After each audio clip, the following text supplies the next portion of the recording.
जय श्री राधे राधे दोस्तों, आप सभी का आपके अपने YouTube चैनल अध्यात्म भक्ति में बहुत बहुत स्वागत है।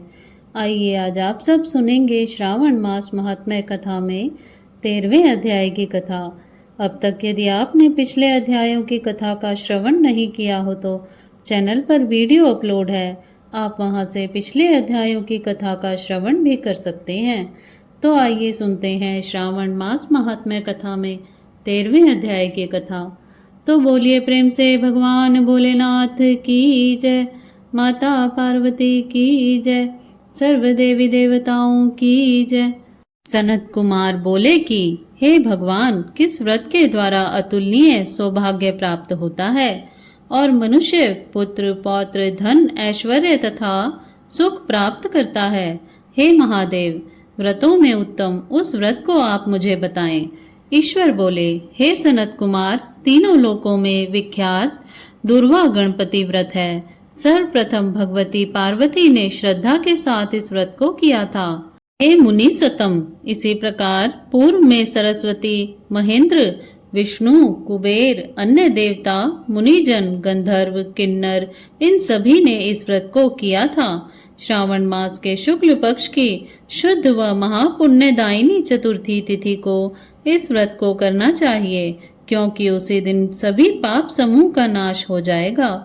चतुर्थी के दिन स्वर्ण पीठासीन स्थित एक दंत गजानन विघ्नेश की स्वर्णमयी प्रतिमा बनाकर उसके आधार पर स्वर्णमय दुर्वा को व्यवस्थित करने के पश्चात विघ्नेश्वर को रक्त वस्त्र से वेष्टित ताम्रमय पात्र के ऊपर रखकर सर्वतोभद्र मंडल में रक्त पुष्पों से अपामार्ग, शमी, दूर्वा, तुलसी, बिलव पत्र, इन 5 पत्रों से अन्य उपलब्ध सुगंधित पुष्पों से, सुगंधित द्रवों से, फलों से तथा मोदकों से उनकी पूजा करनी चाहिए और इसके बाद उन्हें उपहार अर्पित करना चाहिए। इस प्रकार अनेक उपचारों से भी गिरजा पुत्र विघ्नेश की पूजा करनी चाहिए। इस प्रकार कहें, स्वर्ण निर्मित इस प्रतिमा में मैं विघ्नेश का आह्वान करता हूँ, कृपा निधि पधारें। इस स्वर्णमयी सर्वोत्तम रत्न जटित सिंहासन को मैंने आसन के लिए प्रदान किया है, इसलिए विश्व के स्वामी इसे स्वीकार करें। हे उमासुत, आपको नमस्कार है। हे विश्व व्यापिन, हे सनातन, मेरे समस्त कष्टों को आप नष्ट कर दें। मैं आपको पाद्य समर्पित करता हूँ। गणेश्वर देव, उमा पुत्र तथा मंगल का विधान करने वाले को यह अर्घ प्रदान करता हूँ। हे भगवान, आप मेरे इस अर्घ को स्वीकार करें। विनायक, शूर तथा वर प्रदान करने वाले को नमस्कार है, नमस्कार है। मैं आपको यह अर्घ समर्पित करता हूँ, इसे ग्रहण करें। मैंने गंगा आदि सभी तीर्थों से प्रार्थना पूर्वक यह जल प्राप्त किया है। हे सुरपुंगव, आपके स्नान के लिए मेरे द्वारा प्रदत्त इस जल को स्वीकार कीजिए। सिंदूर से चित्रित तथा कुमकुम से रंग हुआ यह वस्त्र युग्म आपको दिया गया है, आप इसे ग्रहण करें। लंबोदर तथा सभी विघ्नों का नाश करने वाले देवता को नमस्कार है। उमा के शरीर से मल से अवीरभूत हे गणेश जी, आप इस चंदन को स्वीकार करें। हे सुरश्रेष्ठ, मैंने भक्ति के साथ आपको रक्त चंदन से मिश्रित अक्षत अर्पण किया है। हे सुरस्तम, आप इसे स्वीकार करें। मैं चंपा के पुष्पों, केतकी के पत्रों तथा जपा कुसुम के पुष्पों से गौरी पुत्र का पूजन करता हूँ। आप मेरे ऊपर प्रसन्न हो। सभी लोगों पर अनुग्रह करने तथा दानवों का वध करने के लिए स्कंद गुरु के रूप में अवतार ग्रहण करने वाले आप प्रसन्नता पूर्वक यह धूप लीजिए। परम ज्योति प्रकाशित करने वाले तथा सभी सिद्धियों को देने वाले आप महादेव पुत्र को मैं दीप अर्पण करता हूँ, आपको नमस्कार है। इसके बाद गणानात्वा इस मंत्र से मोदक, 4 प्रकार के अन्न, पायस तथा लड्डू आदि का नैवेद्य अर्पण करें। मैं आपके मुख शुद्धि के लिए आदर पूर्वक कपूर, इलायची तथा नागवल्ली के दल से युक्त तांबुल को प्रदान करता हूँ। हिरण्य गर्भ के गर्भ में स्थित अग्नि को, स्वर्ण बीज को मैं दक्षिणा रूप में आपको प्रदान करता हूँ, अतः आप मुझे शांति प्रदान कीजिए। हे गणेश्वर, हे गणाध्यक्ष, हे गौरी पुत्र, हे गजानन, हे इभानन, आपकी कृपा से मेरा व्रत पूर्ण हो। इस प्रकार अपने सामर्थ्य के अनुसार विघ्नेश का विधिवत पूजन करके उपस्कर निवेदित सामग्री सहित गणाध्यक्ष को आचार्य के लिए अर्पण कर देना चाहिए। उनसे प्रार्थना करें, हे भगवान, हे ब्राह्मण, दक्षिणा सहित गणराज की मूर्ति को आप ग्रहण कीजिए। आपके वचन से मेरा यह व्रत आज पूर्णता को प्राप्त हो।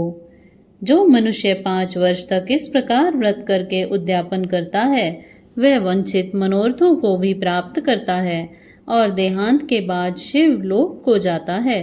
अथवा 3 वर्ष तक जो इस व्रत को करता है, वह सभी सिद्धियां प्राप्त करता है। जो व्यक्ति उद्यापन के बिना ही उस उत्तम व्रत को करता है, विधि के अनुसार भी उसका जो कुछ किया हुआ होता है, वह सब निष्फल हो जाता है। अब उद्यापन विधि बताई जाती है।